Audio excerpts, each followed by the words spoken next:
Ekindeeserera okubategeeza nti Kyagulanyi talina senior sikisi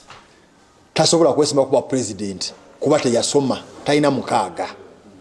kyekindeese olwaleero okubagamba ekiddawo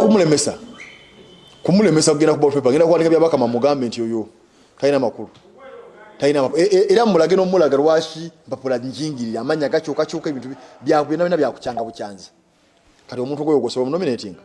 tosobola Kyagulanyi alina symptoms ez'obutasoma gwe tulina okukebera sinalaba mu symptom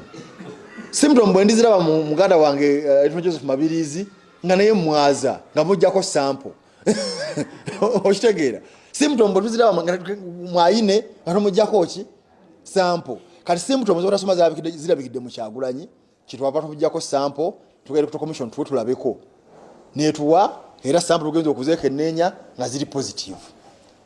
so ekyo ebiga simanyi Kyagulanyi yeka yalina symptoms ez'obutasoma abantu abamu beebuuza nfaaki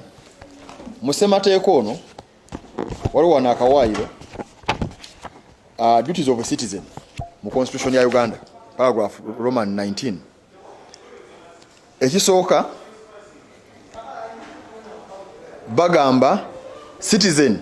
must be patriotic and loyal to Uganda and promote its well-being. So nga citizen okuba patriotic sinza kulabika gwagalenga omusajja agenda ali wala banyagamba abantu nine empapula nasoma naye nga tumenya kutazikola ki tazirina ekyokubiri nze kenyini ng'omutuuze nina duty of promoting rule of law egamba ki oba kola etteeka nti yasoma yasembera watasoma okimawo ki lwaki okyanga n'ogamba nti kati nkoze ki